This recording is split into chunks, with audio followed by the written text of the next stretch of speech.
By 1945, Germany was no longer a nation, it was a graveyard. Cities that once pulsed with life had turned into skeletons of brick and ash. In the shadow of defeat, hope became a rare language few still spoke. Among those who had stopped believing in victory was a 27-year-old nurse named Anna Keller. She had joined the German Red Cross at the height of the war, back when the parades were loud and the uniforms still meant pride. But after years of treating dying soldiers and hearing their final whispers of fear, Anna no longer cared who won. She had watched men from every side bleed the same color, cry for the same things, and die with the same silence. The propaganda posters plastered across hospital walls, calling for loyalty, sacrifice, and purity, had long lost their meaning. What remained was exhaustion. Her hospital, a converted monastery near Aachen, stood half-destroyed after repeated bombings. The windows were shattered, the chapel used as a ward, the pews turned into makeshift beds for men who wouldn't survive the night. Supplies were almost gone. Bandages were washed and reused. Morphine was rationed like gold. Anna's hands trembled from fatigue, her uniform stained with blood that never fully came off. She had stopped counting how many soldiers she had watched slip away. Some still believed that saving German lives was an act of duty to the fatherland. For Anna, it was simply habit, a way to keep herself from collapsing into despair. But even in her numbness, there was something inside her that refused to die, the instinct to help. It was that instinct that would soon force her to make a choice no one expected from a German nurse. One cold night in March, as the artillery thundered in the distance, a truck arrived under the cover of darkness. The guards shouted, and Anna stepped outside to see who had come. In the back of the vehicle were 5 American prisoners of war, wounded, shivering, and barely conscious. Their uniforms were soaked with mud and blood. The German officer in charge barked an order. "They can wait. Our men come first." Then he walked away. Anna stared at the prisoners for a long moment. One of them, a young man with blood on his face, looked back at her, not with hatred, but confusion. In that moment, she realized she could no longer follow orders. She turned to the other nurses and whispered, "Bring them inside." The others hesitated. "If they find out," one began, but Anna cut her off. "Then let them find out," she said quietly. It was the first time in years she had felt certain about anything. That night, under a roof trembling with shellfire, Anna Keller decided that saving lives was more important than serving flags, and in doing so, she unknowingly began the most dangerous act of mercy of her life. The moment Anna Keller ordered the American prisoners inside, the world seemed to stop breathing. Every step they took across the cracked stone floor of the monastery echoed with risk. The other nurses avoided eye contact, moving quickly but silently, afraid the guards outside might hear. The Americans were half-conscious, covered in grime, their faces ghostly pale under the lantern light. Anna's hands moved on instinct, cutting away bloody fabric, washing wounds, checking for signs of fever. She could smell the iron in their blood, the rot of infection, and the faint sweetness of rationed chocolate still in her apron pocket. The first man she treated had a jagged piece of metal lodged in his shoulder. He bit down on a strip of cloth as she worked, trembling, but didn't make a sound. When she finally pulled it free, he whispered something she didn't understand. Just one word. "Thank you." It wasn't the word that struck her, but the tone. Gratitude. From the mouth of someone she was told was her enemy. That small sound cut deeper into her than any explosion. For months, she had been living like a machine, going through the motions of survival without feeling. But that night, in the flicker of candlelight, she felt something again. Humanity. She knew that if anyone discovered what she was doing, treating American prisoners before wounded Germans, she'd be marshaled or shot. Yet she couldn't stop. When one of the older nurses hesitated, muttering, "They'll hang us if they find out," Anna turned to her and said softly, then at least we'll die doing something good. Outside, the rumble of tanks grew louder, the ground trembling with each distant blast. She moved from one cot to another, disinfecting wounds, whispering words of comfort in a language the men didn't understand, but somehow felt. Between the groans of the dying and the hum of artillery, a strange quiet fell, the kind that exists only when mercy defies fear. Near dawn, the officer returned to inspect the ward. Anna's pulse quickened as his boots approached the door. Without hesitation, she covered the Americans with blankets and placed them among the German wounded. The officer scanned the room, nodded briefly, and left. Only when his footsteps faded did she allow herself to breathe. Her hands were shaking, her uniform soaked with blood, but her eyes burned with something new, defiance. That night, she had crossed a line that couldn't be uncrossed. She had chosen compassion over command, and though no one else in the room would speak of it, they all knew what she had done. When the sun finally broke through the shattered windows, its pale light fell across the faces of both enemies and allies lying side by side. For the first time, Anna saw them all the same. She didn't know it yet, but her small act of mercy would ripple far beyond that crumbling hospital. It would become a story of impossible courage, one that began with a single forbidden choice.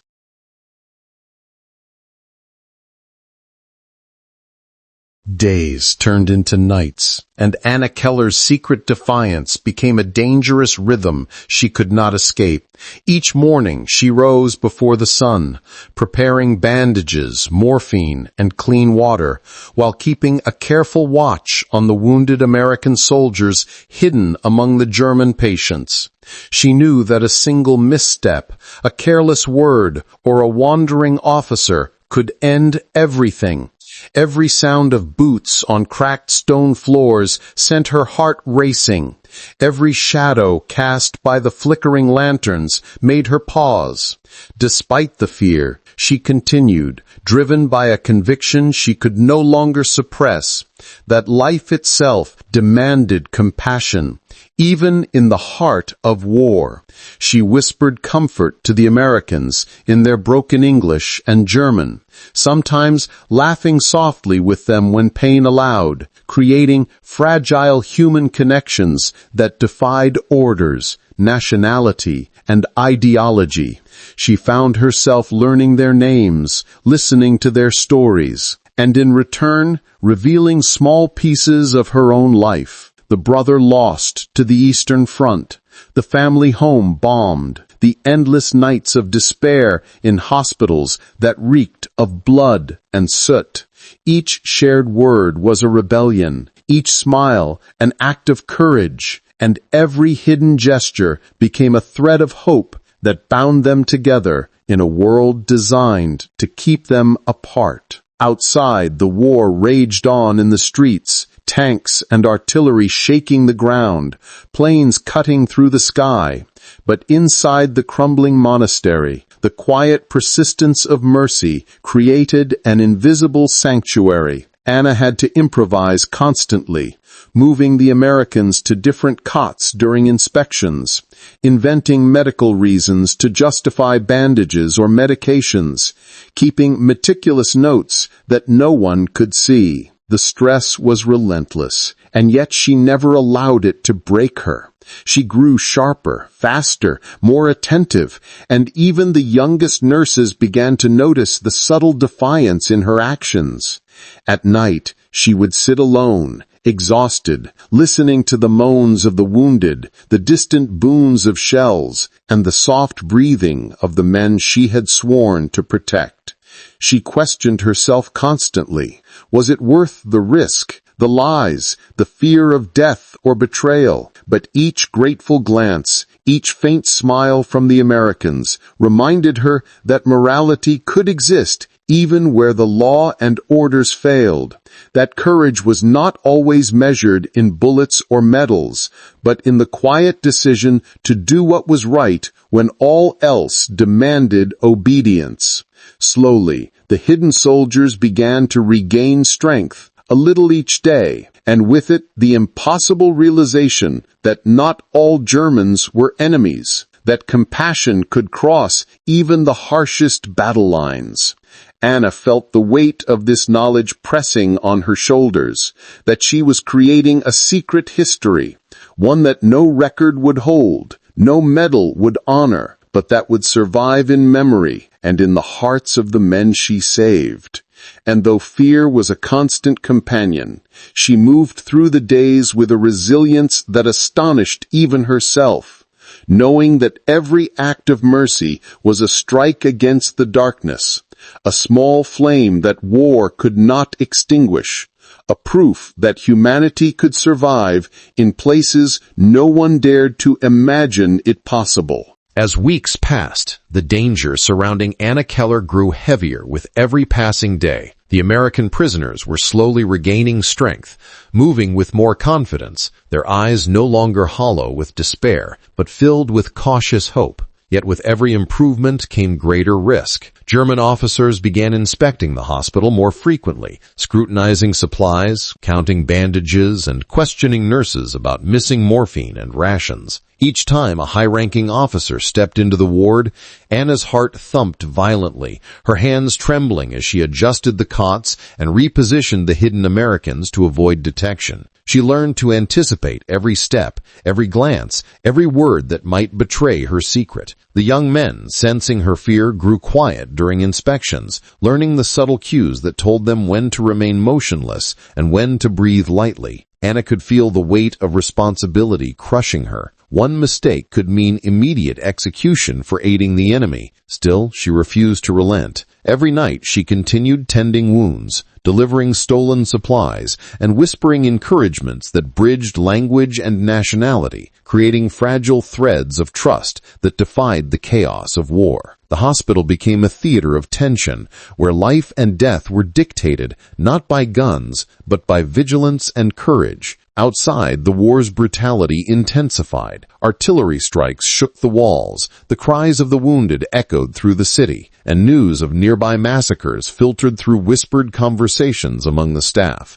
Anna realized that the world had no patience for mercy, yet she persisted, driven by an unshakable moral imperative. At times, exhaustion threatened to paralyze her, but she pushed forward, knowing that every American soldier she saved was a testament to defiance against hatred, a small yet monumental act of humanity. Her own colleagues noticed her tireless commitment and the subtle changes in the prisoners, some questioning why the Americans seemed to recover so quickly. But Anna only offered polite, evasive smiles, revealing nothing. Each passing day sharpened her awareness, honed her instincts, and deepened the invisible bond between her and the men whose lives she had pledged to protect. She began documenting their conditions in secret, small notes hidden in pockets and folds of uniforms, preparing for a future she could not yet imagine, a time when their story might be told. Despite the terror, there was also a quiet resilience in those nights,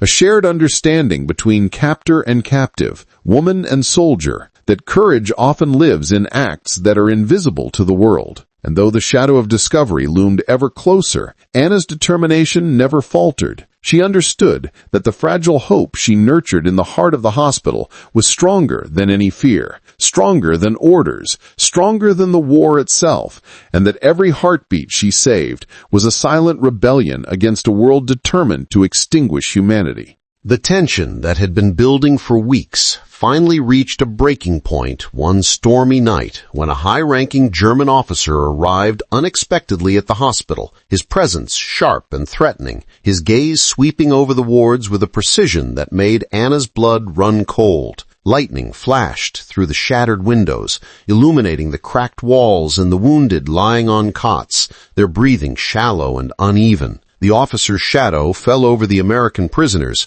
and for a moment, time seemed to freeze. Every movement, every breath became a potential betrayal. Anna felt the familiar pulse of fear, but it was joined by something new, a fierce resolve that had been forged in the countless nights of whispered encouragement and secret care. She moved quickly, guiding the Americans into positions that would blend them among the German patients, disguising their presence with blankets and carefully arranged bandages. The officer strode past, his boots echoing ominously, stopping occasionally to inspect the wounded, asking questions about supplies, about missing morphine, and about minor discrepancies in the records. Anna answered each question calmly, her voice steady though her hands shook, and each time she saw suspicion flicker in his eyes, her heart leapt. The Americans remained silent, frozen like statues, their trust in her absolute, and in that silent cooperation, Anna found a quiet strength. Hours seemed to stretch endlessly as the storm outside battered the building,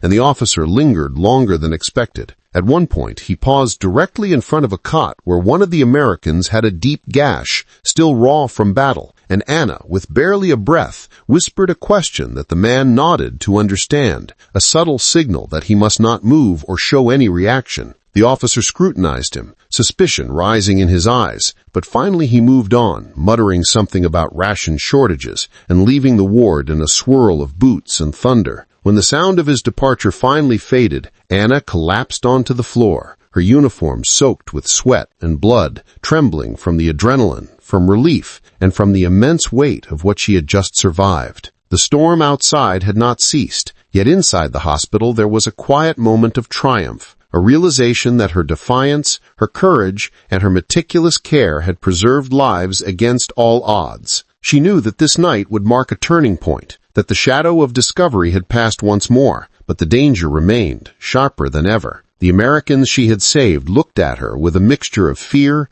gratitude, and awe, and in their eyes she saw reflected the profound truth she had lived each day, that even in a world consumed by hate, mercy could prevail, and that a single act of courage could ripple through darkness, creating light where none should exist. Anna rose slowly, brushing the sweat and blood from her hands, aware that this night would stay in memory forever, the night she faced the full weight of her rebellion, the night that tested the very limits of her humanity, and the night that proved that even in war, compassion could survive when courage refused to falter. In the days following the night of reckoning, a strange rhythm settled over the crumbling hospital, one defined by cautious trust and unspoken understanding.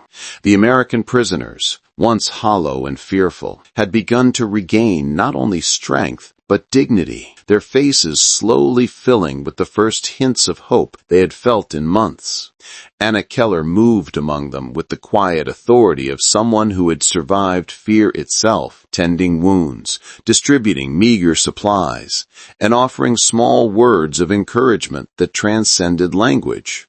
Each day was a balancing act between mercy and danger. She knew that at any moment another officer could arrive, another inspection could expose her, and everything would be lost. Yet, despite the constant threat, a bond had begun to form, fragile but undeniable. The prisoners began to anticipate her actions, following subtle cues and gestures, learning to trust her instincts as she had learned to trust theirs. In return, she began to see beyond the uniforms, the nationalities, the labels that the world had imposed upon them. They were young men like any she might have known, frightened and hungry, longing for kindness and understanding. The hospital became a private sanctuary, a world removed from the chaos of war outside, where silence carried meaning, glances spoke volumes, and small acts of care became the lifeline of survival. Anna kept meticulous attention to detail, adjusting bandages, hiding stolen morphine, and making up small stories to cover discrepancies that could betray her actions. Every night, as she sat exhausted on the edge of a cot or leaned against the cold walls, she reflected on the enormity of what she was doing, the risk she carried for each heartbeat she preserved. Yet even in these quiet moments, there was beauty, fleeting but intense, in watching the prisoners share small smiles, pass water bottles to one another, or quietly joke about memories of home that seemed impossibly distant. The bond she had created was not spoken aloud, but it was palpable, an invisible thread of trust and gratitude that connected them in ways that transcended fear, hatred, and war. Anna began to understand that courage was not always measured in open defiance or heroic battles, but in the quiet consistency of showing up, of giving mercy when no one else would, and of protecting life when destruction surrounded it. Each day she survived, each act of defiance she performed, strengthened this unbreakable link between her and the prisoners, and the silent knowledge that she was creating something that would endure long after the ruins of the hospital and the violence of the war itself. And though the shadow of danger remained ever present, Anna felt a strange calm, a resolute understanding that the quiet bonds she had forged in silence were her greatest weapon, her most profound victory, and the seed of a story that would survive far beyond the ruins of the hospital and the violence of the war itself.